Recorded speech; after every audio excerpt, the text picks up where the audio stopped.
Fix it, and I'm yours." The words came with a laugh. But nobody in the crowded garage expected the quiet man covered in grease to take the billionaire seriously. Daniel Carter looked up from beneath the hood of an old delivery van. He wiped his hands on a faded towel and stared across the garage at Victoria Hayes, one of the richest women in the city. Her expensive coat was spotless. Her shoes probably cost more than Daniel's entire car. Daniel simply smiled. "Are you sure you want to make that promise?" Victoria raised an eyebrow. "Very sure." Around them, the mechanics stopped working. Daniel looked at the black luxury car sitting in the middle of the garage. Its engine had stopped without warning that morning. 3 different repair shops had already looked at it. Nobody could find the problem. Daniel walked toward it. He wasn't a famous mechanic. He didn't own a large shop. He was a single father who repaired cars during the day and delivered food at night because one job wasn't enough to support his 2 children. His daughter, Lily, was 9. His son, Noah, was 6. Their mother had left 3 years earlier. Since then, Daniel had learned how to braid Lily's hair, pack Noah's lunch, help with homework, cook cheap dinners, and hide his worries behind a smile. He had also learned that children notice everything. That morning, before Daniel left for work, Lily had asked, "Dad, are we going to be okay?" Daniel had stopped tying his work boots. "Of course we are. You said that yesterday." Daniel smiled. "And I meant it yesterday too." Lily looked at him for a long moment, then she hugged him. That hug stayed with Daniel all day because he knew the truth. Their landlord had given them 10 days to pay the rent. They were behind on the school had also sent home a notice about Noah's unpaid activity fees. Daniel had already sold his television. Then his old motorcycle. There wasn't much left to sell. So when Victoria's car arrived at the garage that afternoon, Daniel saw an opportunity, not to become rich, just to earn enough money to keep his children safe. He opened the hood and studied the engine. Victoria watched impatiently. "How long?" "Maybe 20 minutes. Every other mechanic said they needed a few hours." Daniel shrugged. Maybe they were looking in the wrong place. He reached into the engine compartment. 5 minutes later, he found a loose electrical connection hidden beneath a protective cover. He tightened it. "Try it." Victoria's driver turned the key. The engine started. Immediately. The garage went silent. Victoria stared at Daniel. "You actually fixed it." Daniel closed the hood. "I told you I would." It smiled. "Then I guess I owe you something." Daniel looked at the car. "Just the repair bill." Victoria laughed. "You didn't hear me earlier." "I heard you." And Daniel picked up his toolbox. "I have 2 kids waiting for me at home." For the first time, Victoria's smile disappeared. She noticed the worn boots, the faded jacket, the tired face. "You're a father." "Single father." Victoria looked at him differently. "What happened?" Daniel hesitated. "My wife left, that's all." He didn't want sympathy. He had become very good at avoiding it. Victoria handed him her business card. "If you ever need work, call me." Daniel looked at the card. "I'm already working, I noticed." She walked away. Daniel put the card in his pocket and forgot about it, or at least, he tried to. That evening he arrived home carrying a small grocery bag. Lily ran to the door. "Dad." Noah followed behind her. "Did you bring pizza?" Daniel laughed. "Not tonight." Noah's face fell. Daniel knelt beside him. "How about pancakes?" Noah immediately smiled. Pancakes. For 1 hour the apartment felt warm. Daniel cooked. Lily set the table. Noah tried to steal pancakes before dinner. They laughed. Then the lights flickered. Daniel looked toward the ceiling. He knew what that meant. Another bill was waiting. After the children went to bed, Daniel sat alone at the kitchen table. He opened the landlord's notice. 10 days. He rubbed his eyes. His phone buzzed. It was Victoria. "Daniel, I have a job offer." He stared at the screen. Then another message arrived. "Before you say no, hear me out." Daniel looked toward the hallway where his children were sleeping for the first time in months. He wondered if accepting help might not be weakness. Maybe it was simply another way of being a good father. He called her. "What kind of job?" Victoria answered immediately. "I need someone I can trust." Daniel frowned. "Doing what?" "Taking care of something important." "What?" "My family has a problem." And Daniel had no idea that accepting that call would change all 3 of their lives. The next morning, Daniel arrived at Victoria's mansion. He almost turned around. The house was enormous. There were tall gates, expensive cars, security cameras, and people walking around with phones pressed to their ears. Daniel felt out of place. Victoria met him at the entrance. "You came. You said it was important." "It is." She led him into a private garage. Inside was a classic car, covered with a gray sheet. Daniel looked at it. "What is this?" "My father's car." Victoria pulled away the cover. It was an old blue sedan, beautiful but neglected. "My father passed away last year," she said. "The car hasn't run since." Daniel ran his fingers across the hood. "You want me to fix it?" "I want you to restore it." Daniel looked at the car. "That could take weeks." "I know, and parts won't be cheap." I know. Victoria paused. "I'll pay you enough to solve your immediate problems." Daniel looked at her. "How did you know I had problems?" "I have people who know things." Daniel's expression hardened. I don't need charity. This isn't charity. It sounds like it. Victoria sighed. I need someone who doesn't treat me like I'm made of money. Daniel stared at her. No.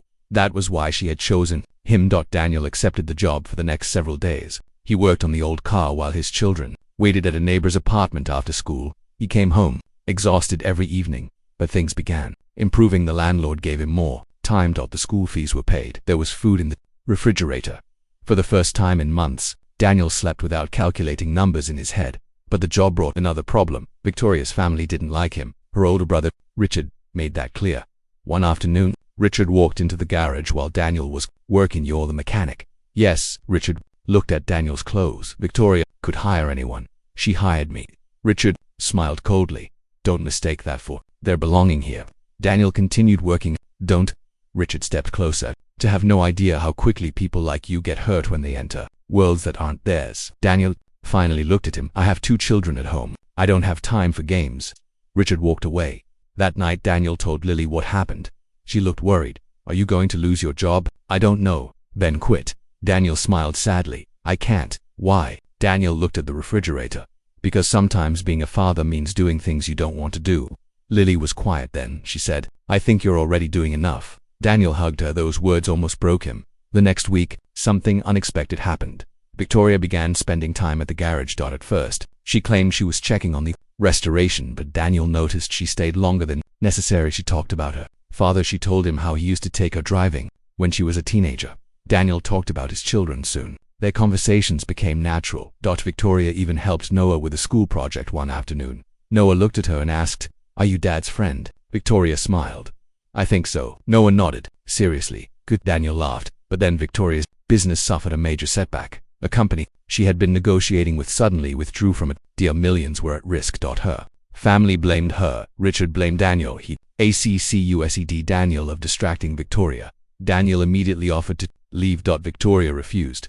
You didn't cause this, but my being here gives them someone to blame. I don't care. I thought, do. Daniel looked at her. My children need stability. I can't bring them into a fight like this. Victoria's eyes softened. Daniel, you are the most stable person I've met. He shook his head. I don't feel stable. You don't have to feel strong to be strong. Those words stayed with him a few days later. The old car finally ran. Victoria's father had left one final note inside the glove compartment. Read, take care of the people who make life worth living. Victoria cried when she read it. Daniel stood beside her without saying anything. Then she turned to him. Daniel, yes, I meant what I said that day. What day? The day I told you. Fix it and I'm yours. Daniel smiled. Awkwardly, you were joking. I wasn't. He stared at her. Victoria took a breath. I care about you. Daniel's smile disappeared. I care about you too. Then what's stopping you? Daniel looked toward the garage doors. My children. Victoria frowned. I would never hurt them. I know. Then what are you afraid of? Daniel's voice became quiet. I've already watched one family fall apart. He swallowed.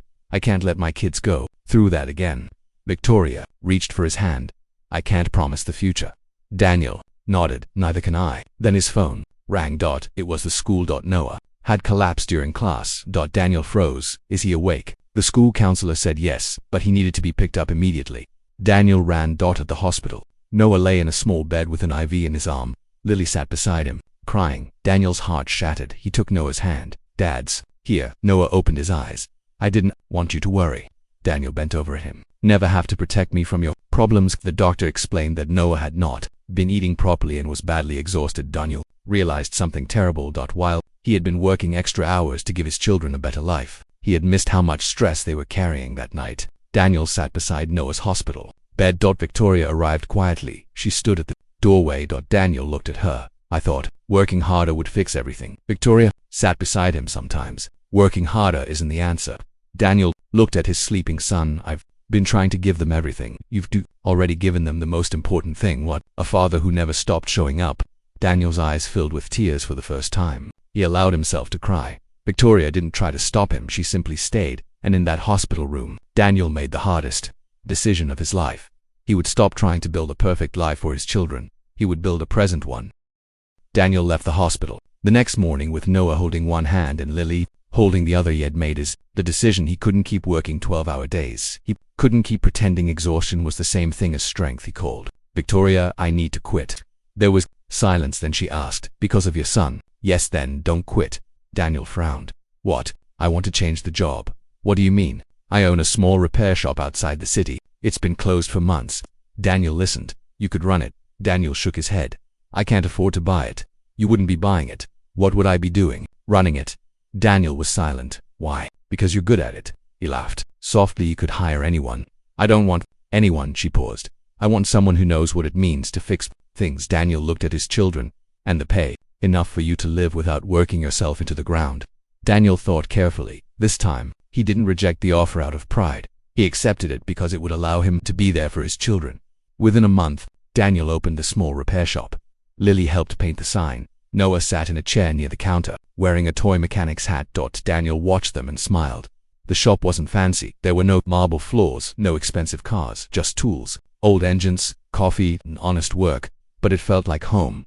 Victoria visited often, not as a billionaire, not as an employer, just as Victoria. One afternoon, she brought Daniel the keys to the blue car. You restored it, she said. Daniel looked surprised. I thought it belonged to your family. It does, she smiled. My father always believed a car was meant to be driven. Daniel laughed. So where are you going? Victoria looked at Lily and Noah. I was thinking maybe we could all take a. Dr. Lily looked at her father. Daniel smiled.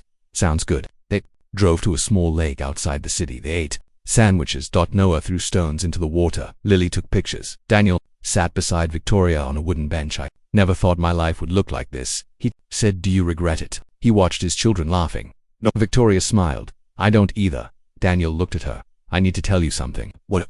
When you said, fix it and I'm yours, I thought you meant the car. Victoria laughed. I meant my heart. Daniel smiled. And I thought you were joking. I wasn't. Daniel took a hand. I don't need someone to rescue me. I know. I need someone who will stand beside me.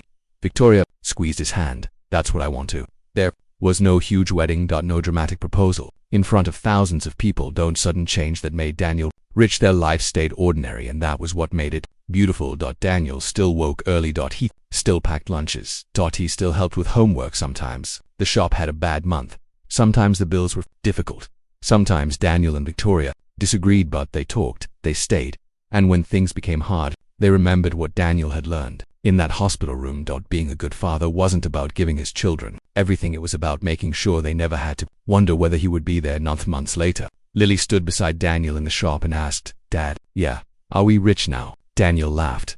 No, she thought for a moment, then she smiled. I think we're happy. Daniel looked at her. Double quotes. Yes. He put his arm around her. We are across the shop. Noah was showing Victoria a drawing. That it was a picture of 4 people standing beside a blue car above them. He had written home. Daniel looked at the picture for a long moment. He finally understood something. Had spent years trying to repair broken cars, because fixing things felt easier than fixing life. But life was never meant to be perfectly repaired. Sometimes you simply find people willing to stay while you rebuild it together. And that was what Daniel had found. Not a billionaire. Not a miracle. Not a perfect ending. He found a family willing to choose each other every day.